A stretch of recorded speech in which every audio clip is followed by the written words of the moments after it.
Muy buenos días, estimados estudiantes. Bienvenidos una vez más a la clase de Economía Política cuarto.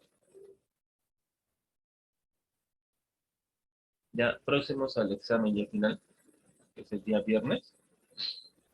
Vamos a ver.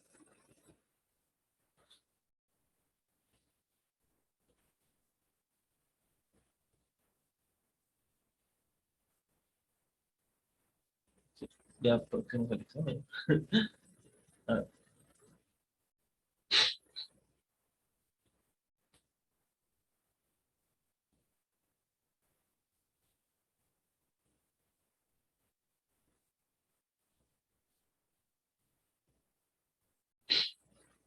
¿qué tema nos quedamos de los mercados, no?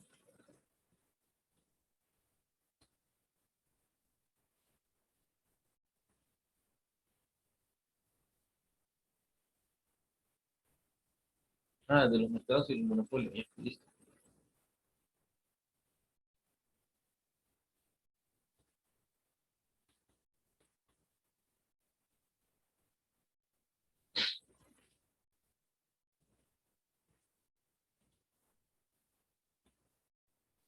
Modelos de mercado, ¿no?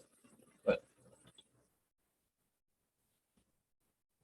no confundan mercados, modelos de mercado con mercado modelo.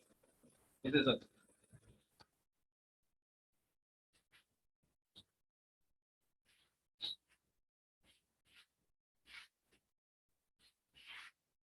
En los modelos de mercado existe lo que se llama competencia perfecta y la competencia imperfecta, ¿no? Ahora, fíjense nomás, digamos, cuando ustedes van a la tienda a comprar un producto, ¿qué es lo que pasa ahí, no?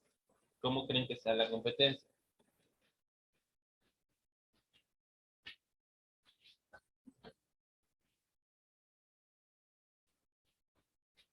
¿No? Como dice, la competencia perfecta es una representación idealizada.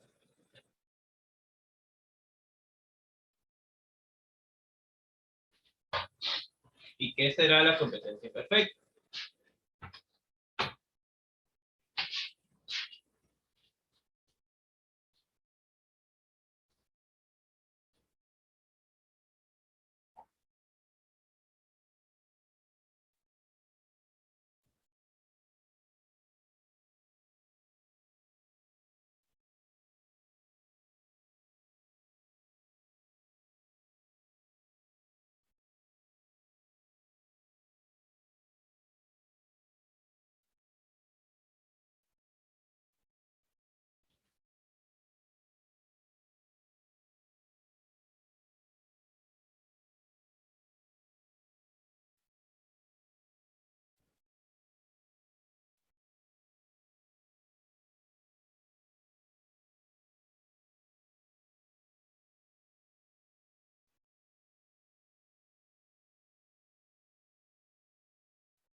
Competencia perfecta y la competencia imperfecta, ¿no?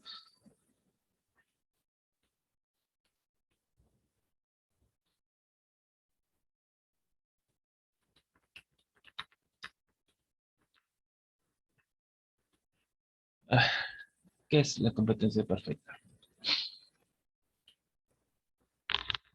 La competencia perfecta es un mercado que significa que ninguno de los agentes puede influir en el precio del bien o del servicio expectantes. Se trata de un mercado al que existe una gran cantidad de productores de una mercancía muy homogénea, en donde la curva de la demanda es perfectamente elástica y el precio de mercado o de equilibrio surge de la ley de oferta y demanda. Cuando hablamos de competencia perfecta, nos referimos a una situación económica casi ideal y poco probable de la realidad. No obstante, este modelo es muy útil en el estudio de ciertos mercados, que pueden acercarse a la total o perfecta,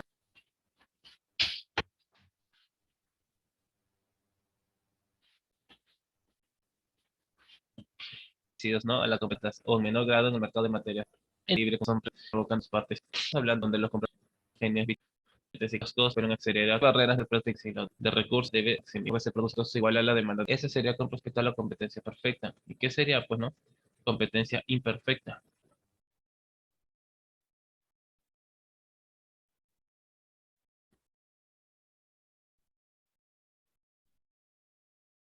¿no? Digamos, pues, a ver si recuerdo. Es la situación, pues, ¿no? Del mercado, donde las empresas carecen de poder, ¿no? Para manipular el precio, o sea, precios aceptantes, y se da una maximización del bienestar. Esto resulta en una situación ideal de los mercados de bienes y servicios, donde la interacción de la oferta y demanda determina el precio. En un mercado de competencia perfecta existen gran cantidad de compradores, no sé, con respecto a la demanda, y vendedores, que son las ofertas, de manera que ningún comprador o vendedor individual ejerce influencia decisiva sobre el precio. Nada que un poquito menos ni nada, ¿no? Que cuánto a cuánto me lo dejan, ¿no? El mercado bajo la competencia perfecta en práctica es un imaginario teórico y se puede entender que tenga un criterio moralista. Todos son iguales ante el mercado competitivo. Leon Warras destacaba la justicia en el mercado competitivo, pero la libertad de cada individuo para buscar su propio beneficio en el mercado y por la eliminación de cualquier oportunidad para beneficiarse a expensas del otro. A pesar de este criterio moralista, los neoclásicos hicieron del mercado competitivo la base efectiva científica para comparar todo tipo de problemas económicos o sociales. La competencia, más que ser una forma de intercambio, se consolidó como un principio de organización del sistema económico.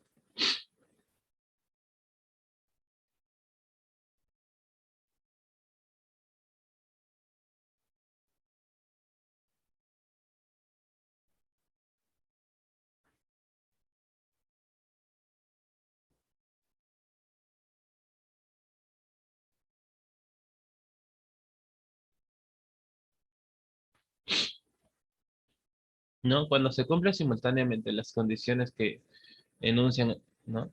De un mercado de competencia perfecta, cuando la existencia de un elevado número de productores y consumidores en el mercado empresarial puede ser que el comportamiento de este se asemeje a la competencia perfecta. Al haber muchos vendedores pequeños en relación con el mercado, ninguno podría ejercer una influencia apreciable sobre los precios. En este caso se dice que los agentes son precios sectantes. La existencia de un elevado número de oferentes y demandantes implica que la decisión individual de cada una de estas partes ejercerá escasa influencia sobre el mercado global. Las empresas venden un producto homogéneo en el mercado, por lo que el comprador le resulta indiferente un vendedor u otro. La homogeneidad del producto supone que no existe diferencias entre el producto que vende un oferente y el que venden los demás. El producto de cada empresa es un sustitutivo perfecto del que venden las demás empresas del sector. La existencia de diferentes marcas comerciales rompe este principio. Las empresas y los consumidores tengan información completa, gratuita y simétrica. La transparencia del mercado requiere que todos los participantes tengan pleno conocimiento de las condiciones generales en que opera el mercado. Los compradores aceptan los precios como exógenos y toman sus decisiones comparando precios, porque todos los consumidores dispondrían de la misma información sobre los precios y las cantidades ofertadas de los bienes. No haya barreras de entrada o salida del mercado, como tampoco problemas de reventa. Esta libertad de entrada y salida de empresas permite que todas las empresas participantes puedan entrar y salir del mercado de forma inmediata, de cuanto lo deseen. Por ejemplo, ¿no? Digamos, si una empresa está produciendo zapatillas deportivas y no obtiene beneficios, abandonará esta actividad y comenzará a producir otros bienes que generen beneficios. Y también lo contrario, cualquier empresa podría acceder al mercado atraída por la existencia de altos beneficios. La movilidad perfecta de bienes y factores, ¿no? Los costes de transporte deben ser despreciables, de tal manera que si dos oferentes ofrecen un producto homogéneo, el consumidor puede acudir a, a cualquiera de ellos con la misma dificultad y empleando un tiempo y costes similares, sin costos de transacción. Esto quiere decir que ni los compradores ni las empresas incurren en costos para la transacción de dichos bienes. Este es importante. ¿Por qué? Porque significa que no habría diferencias en la elección de una u otra empresa basado en un costo adicional por adquirir un bien. La esencia de la competencia perfecta no está referida tanto en la rivalidad como a la dispersión de la capacidad de control que los agentes económicos pueden ejercer sobre la marcha del mercado. Esto se debe a que cuanto más repartido esté el poder de influencia en las condiciones del mercado, menos eficaces serán las acciones discrecionales dirigidas a manipular la cantidad disponible de productos y los precios del producto. De acuerdo con John Robinson, en su ensayo ¿Qué es competencia perfecta?, la define como la situación en la que una empresa individual enfrenta una curva de demanda perfectamente elástica. Esta es una forma elegante de decir que hay un precio paramétrico afirmación que puede extenderse a los consumidores. A ver, en condiciones reales, ¿no?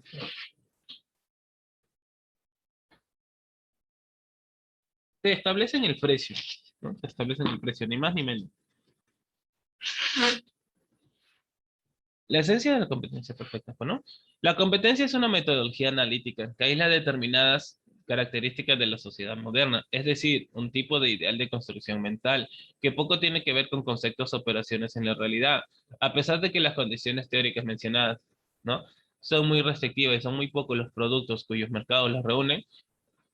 El modelo de competencia perfecta es útil, no solo porque es aplicable a ciertos productos agropecuarios y a muchos títulos valores, sino también porque otros muchos mercados se aproximan a la competencia perfecta y es posible realizar predicciones basándose en el modelo de la competencia perfecta. En los mercados de competencia perfecta, las empresas que pretenden obtener mayores beneficios deben recurrir al máximo aprovechamiento de la tecnología, a incorporar los últimos avances en técnicas productivas. Por lo tanto, en una situación de competencia perfecta, la búsqueda de mayores beneficios va asociada a la combinación más eficiente y rentable de los factores productivos y a la modernización tecnológica.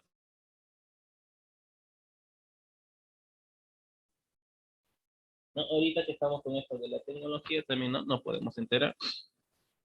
Por ejemplo, ustedes van a comprar un producto, ¿cierto? ¿No?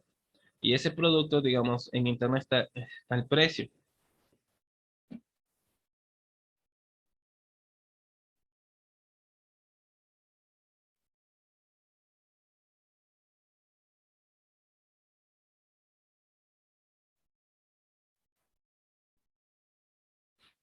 ¿No? No como acá en el mercado de tu casa, donde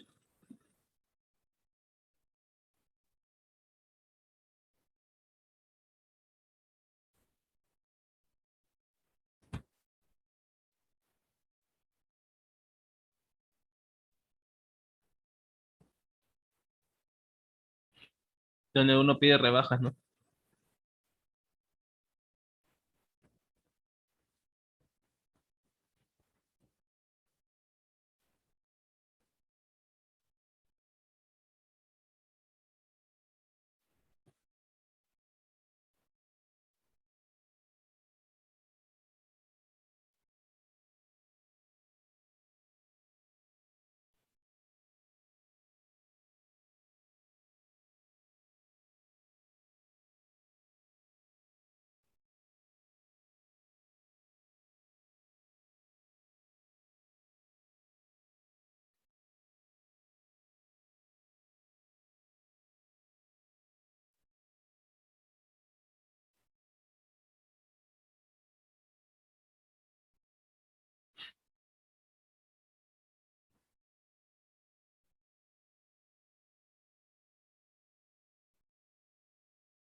En, en el mercado de competencia perfecta se alcanza el equilibrio por el encuentro entre la demanda del mercado, o sea, suma agregación de la demanda de cada uno de los consumidores y la oferta de la industria, suma o agregación de la oferta de cada una de las empresas que trabajan en ese mercado.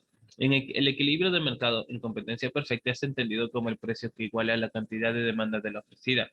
Es decir, el punto donde la oferta y la demanda son exactamente iguales. Ahora bien, existen diferentes plazos para definir el equilibrio. El muy corto plazo, por decirlo así, implica que los factores utilizados en la producción, es decir, tierra, trabajo, capital, son constantes y la producción no se puede alterar junto con el número de productores en la industria.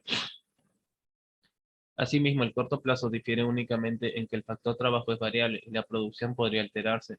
De acuerdo con Craig, el mediano plazo implica la posibilidad que productores de una industria pueden reasignar los factores productivos, es decir, pueden realizar cambios en las cantidades utilizadas de cada factor y el número de firmas es constante. Por el último, el largo plazo implica que no solo que los factores pueden ser reasignados libremente, sino que el número de firmas productores en la industria es variable, con lo cual en el largo plazo ninguna empresa nueva tiene cabida en el mercado y ya las ya existentes tienen suficientes beneficios para seguir en él. Este último resultado del equilibrio en largo plazo es muy relevante para el análisis económico en general.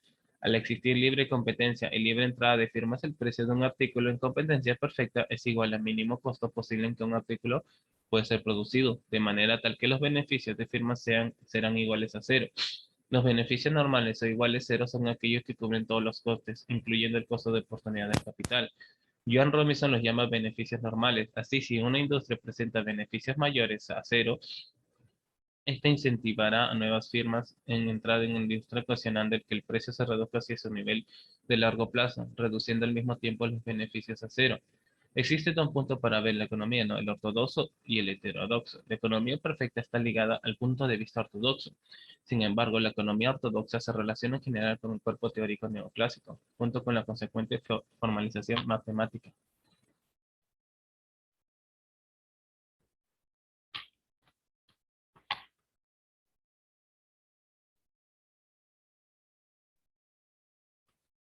Ahora, ¿no? La competencia imperfecta. Es la situación de fallo del mercado en la que, a diferencia de la situación de la competencia perfecta, no se emplea libremente la ley de la oferta y la demanda para determinar los precios, sino que en esta debe ser un balance en los precios determinados. En una situación de competencia imperfecta, las empresas que residen en ese mercado pueden llegar a tener suficiente poder de mercado para afectar el precio del mismo. Las consecuencias principales de este poder de mercado que puede haber son una repercusión negativa en el bienestar de los consumidores y una pérdida de eficiencia. Aunque también hay que tener en cuenta que bajo determinadas circunstancias, el hecho que las empresas compitan en este tipo de entornos no implica necesariamente una pérdida de bienestar de los consumidores. En algunos casos, la competencia imperfecta se da por el poder para fijar precios de los productores, tal como sucede en los oligopolios y monopolios, que lo vamos a ver de ahí. Sí, sí o sí vamos a ver los monopolios.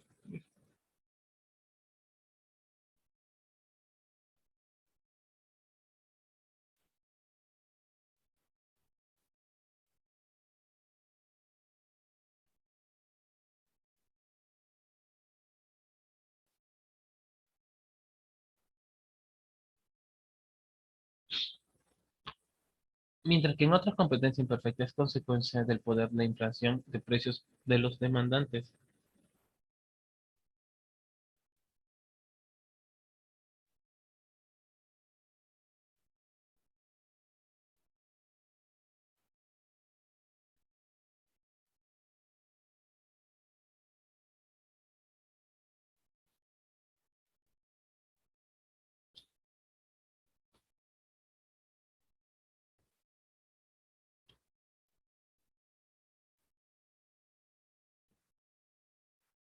¿No?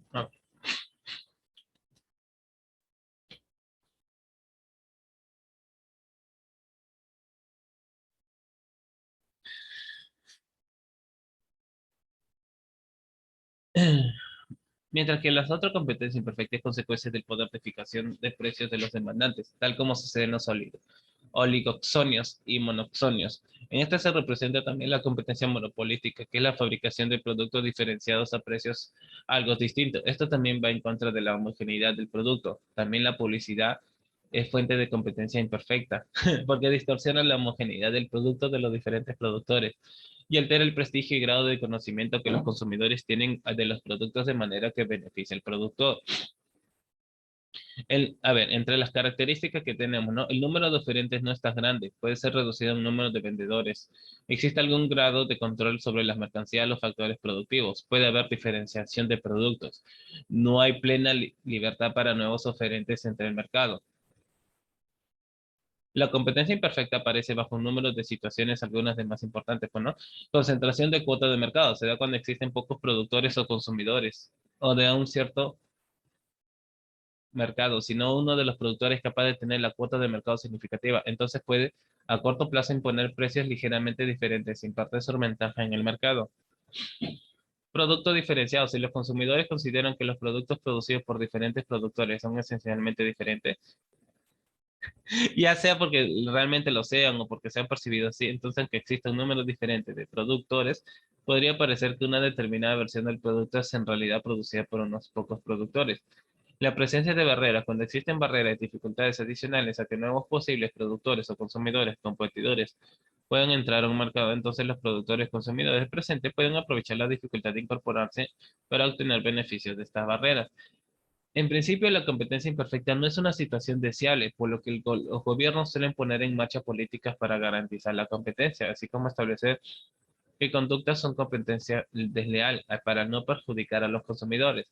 Por otra parte, existen situaciones donde la competencia imperfecta puede ser lo más eficiente, aunque suele requerir una regulación o ser una empresa pública. Puede pasar que el mercado solo cabe una empresa que pueda aprovechar las economías de escala, que la hacen más eficiente, que si muchas compitieran y se repartieran en el mercado, y por tanto la cantidad producida, ¿no? Producir menos porque hay más competencia implicaría no aprovechar las economías de escala.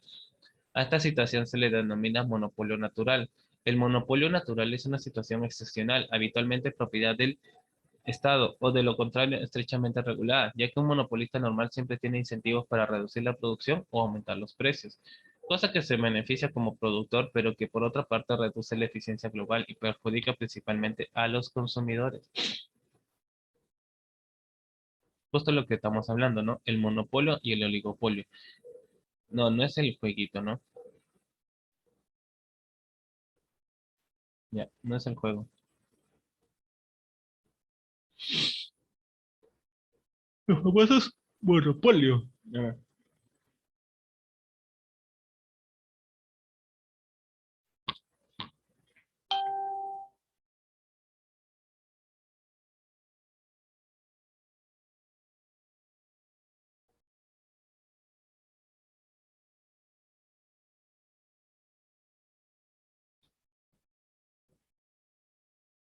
¿No? Los famosos monopolios.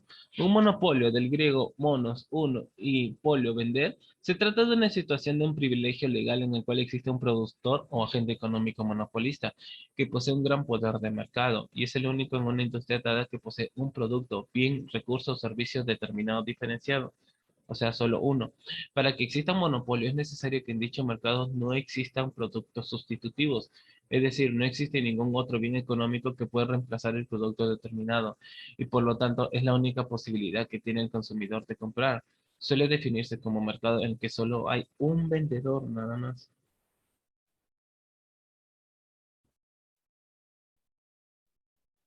Sí, solo un vendedor.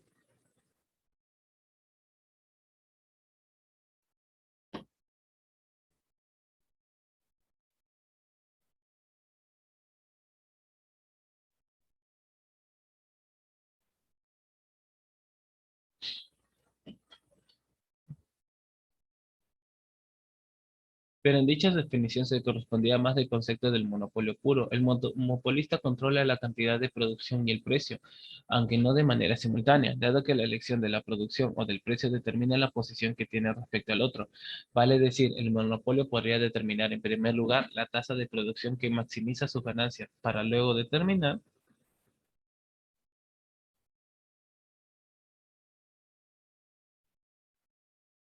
mediante el uso de la curva de la demanda el precio máximo que pueda cobrarse para vender dicha producción, aumentando en modo de esto los ingresos y por ende las ganancias que percibe. En efecto, cuando, ¿no? O sea, cero mayor que n y menor que menos uno. La elasticidad de precio de la demanda inelástica. Se tiene que el ingreso marginal es negativo, por lo que el monopolista nunca decida operar,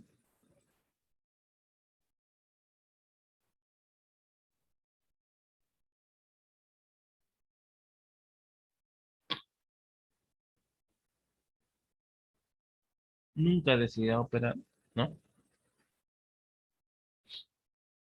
En aquella porción en la curva de la demanda. En este contexto, el coste marginal del monopolista, incremento del coste total cuando se varía en una unidad de producción, representa la oferta total del mercado, por lo que se puede afirmar que no existe curva de oferta debido a que la relación biunívoca entre cantidad y precio desaparece. Por tanto, el ingreso medio, ¿no? El monopolista o el precio por unidad vendida no es más que una curva de demanda del mercado para elegir el nivel de producción maximizador del beneficio.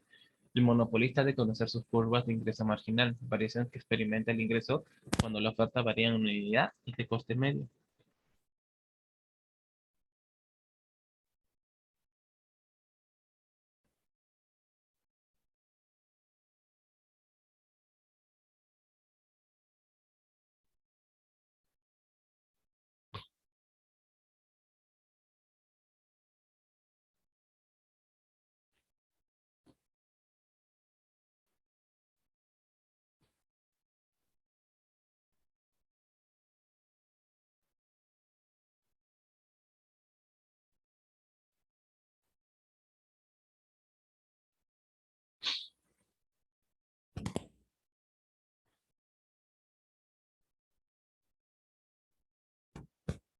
Y tenemos los diferentes tipos de monopolio, ¿no?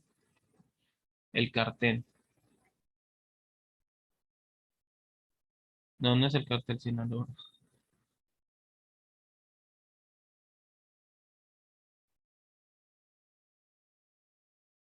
a ver, ¿no? El Estado limita el poder del mercado monopolista. En esos casos despliega todos sus efectos antes que se produzca finalmente el monopolio, puesto que se trata de evitar que finalmente se desarrolle una estructura ineficiente. Sin embargo, existen ciertos casos en los que la regulación despliega sus efectos, permitiendo el monopolio y únicamente se limita a regularlo. Cuando la estructura más eficiente para un mercado sea un monopolio, es decir, estemos ante un monopolio natural, o bien cuando por política económica el Estado quería favorecer la existencia de una empresa que dirija un monopolio en un área concreta, lo ideal será reducir el poder del monopolista hasta el mínimo en el cual sea rentable estar en el mercado. De esta forma, el Estado intenta interviniendo en el mercado, paliar el abuso del poder del mercado del monopolista en beneficio de los consumidores y stakeholders en general. Es un caso característico, por ejemplo, de los servicios públicos, porque suelen acarrear los altos costes fijos que propician economías de escala, motivando a que la solución más eficiente es que haya una sola empresa para que exista mayor amortización posible de las infraestructuras que han sido necesarias para desarrollar la actividad, monopolio natural. Otras estructuras en las que se observa esta regulación posterior pueden caracterizarse bien porque sea más rentable permitir la existencia de un poder de mercado como en la competencia monopolística, o bien cuando no puede obligarse a que realice otra conducta, como es el caso de la colusión implícita. En estos casos, lo que trata la ley es de equiparar la situación del consumidor a la del monopolista para que ésta ofrezca una mayor cantidad del productor y a un precio más bajo. Por último, encontramos los casos del monopolio estatal, en lo que el Estado decide crear un monopolio en un área concreta que considere estratégica. Monopolio artificial, ¿no? En ese caso, la regulación es continua, al ser el Estado la entidad que toma las decisiones por motivos políticos. Debido a los costes sociales que conlleva el monopolio, se considera de forma genérica una estructura de mercado ineficiente, por lo que se trata de evitar que finalmente se produzcan concentraciones de poder de mercado. Para ello se desarrollan distintas provisiones sobre los acuerdos sobre fijación a precios u otras estrategias de mercado similares. La conducta paralela, un tipo de colusión de los precios que tiene el objeto de llevar a quiebra a los competidores y disuadir entre en el mercado a quienes estén considerando esa posibilidad, con el fin de qué? De poder disfrutar de un mayor poder de mercado según la teoría de los mercados disputados.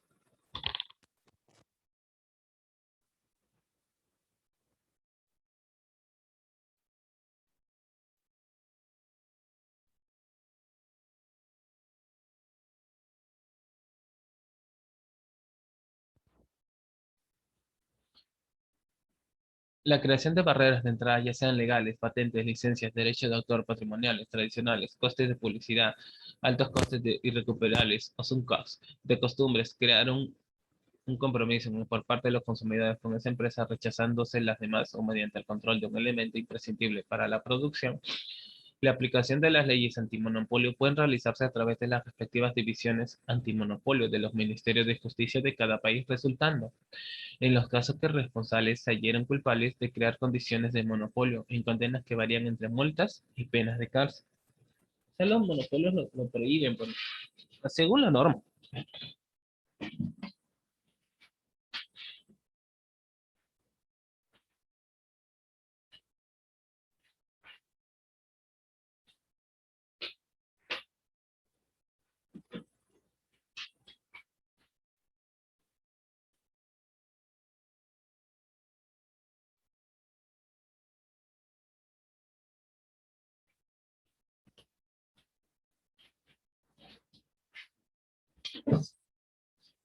En el caso de Chile, recientemente se ha sentenciado culpabilidad por colusión de monopolios, como lo fue el caso de llamadas de colusión del pollo o colusión del papel higiénico. Siendo este último caso llamativo por la forma de pagar las multas, fueron devueltos 11 dólares a algunos ciudadanos chilenos y en que la millonaria multa de 11,3 millones de dólares, la completa operación mantuvo gran parte de las utilidades de las empresas coludidas.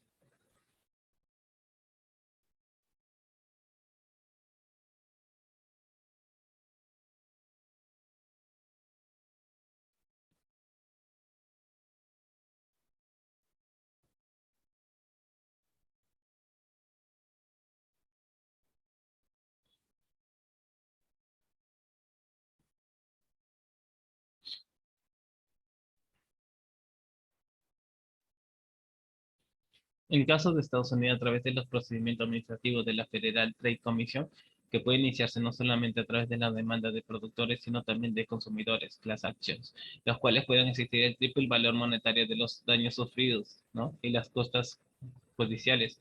Algunos ejemplos son la ley Clayton Antitrust o la ley Sherman Antitrust, o el organismo que desarrolla, ejecuta y desarrolla las leyes antimonopolio en Europa, en la Comisión Europea, junto a las administraciones nacionales regulándolo, ¿no? A ver, ¿cómo creen que puede regularse el monopolio?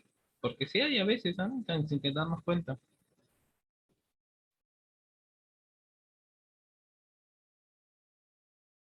sin que nos demos cuenta, ay,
si el monopolio resulta ser la estructura más eficiente posible para una determinada industria, se admite su existencia, dando lugar a un monopolio natural, pero se intenta reducir el poder del mercado adquirido por el monopolista hasta el mínimo posible, equiparando la situación del consumidor y del productor.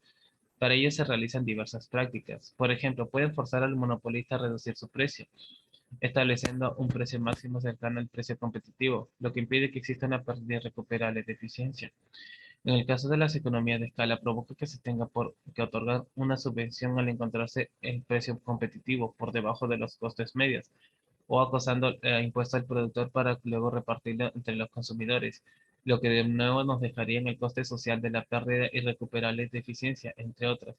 En un primer momento eran los ministerios de Economía los encargados de regular el mercado nacional, pero hoy día los acuerdos internacionales en materia económica conforman un entramado económico a partir del cual se regula de forma internacional. De la misma forma, también puede permitirse incluso fomentarse la existencia de monopolios frutos del intervencionismo estatal, en cuyo caso estaremos ante un monopolio artificial. Esto suele responder a una política económica determinada del gobierno, que puede responder a diferentes motivaciones. Dos ejemplos característicos son los derechos de autor o los estancos de tabaco. También siguiendo la tendencia intervencionista, el Estado puede nacionalizar o estatizar monopolios, permitiendo así que el poder de mercado caiga en manos estatales y no privadas. El comunismo responde a este tipo de regulación. En la actualidad se ha desarrollado una influencia durante los siglos XIX y XX de las teorías liberales y keynesianas que propician la existencia de liberalizaciones y privatizaciones en la mayoría de países del primer mundo, por lo que actualmente esta regulación basada en la estatización se encuentra en un receso. En la relación a la necesidad de una normativa antimonopolio existen dos posturas clásicas al respecto. Los partidarios del intervencionismo estatal en la economía del mercado afirman la existencia de una serie de fallos de mercado, los cuales provocan que se desarrollen estructuras de mercado de este tipo que puedan consecuenciar la sumisión de los consumidores ante el poder del mercado del monopolista, lo que puede acarrear grandes desigualdades económicas y sociales, por lo que los únicos monopolios existentes ya que ya consideran inevitables en aquellas industrias que presenten economías de escala, deben de estar en manos del Estado.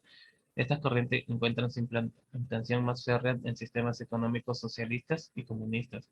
Por otro lado, ¿no? Los partidarios de las posturas liberales y neoliberales afirman que los únicos monopolios que se podrían mantener en el tiempo son los monopolios naturales, que son los que conservan una eficiencia de Pareto y no hace sino mejorar el mercado abaratando los costes y por tanto el precio del producto o servicio. y que el resto de estructuras monopolistas no son sino el resultado de monopolios artificiales, precisamente fruto del intervencionismo estatal.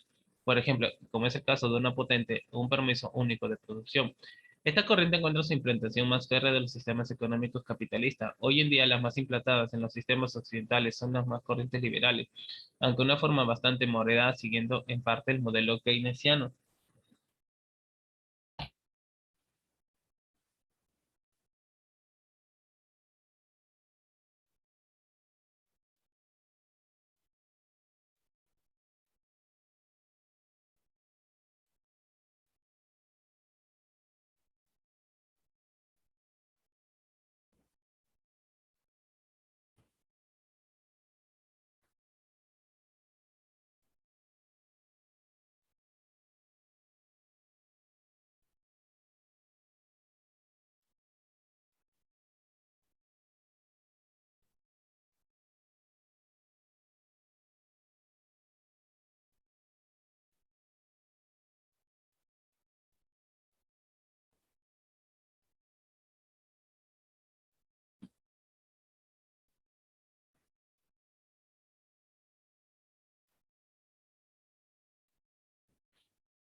El monopolio puro o de precio lineal es un caso especial en donde el monopolio en el cual existe una única empresa es una industria. En realidad no suele darse en la economía real, excepto cuando se trata de una actividad desempeñada mediante una concesión pública, pero se suele utilizar su figura para explicar la situación en la que existe un vendedor, que es el único que posee un gran poder sobre el mercado. Para considerar un monopolio puro perfecto se han de dar los siguientes requisitos. Existe una sola empresa. El producto es homogéneo y no existen productos sustitutivos cercanos. Existen barreras de entrada en dicho mercado y se maximiza el beneficio periodo a periodo. No hay intervención gubernamental alguna. El monopolista tiene conocimiento perfecto de las condiciones de mercado sin ninguna incertidumbre. Existe movilidad perfecta de los factores de producción, ¿no?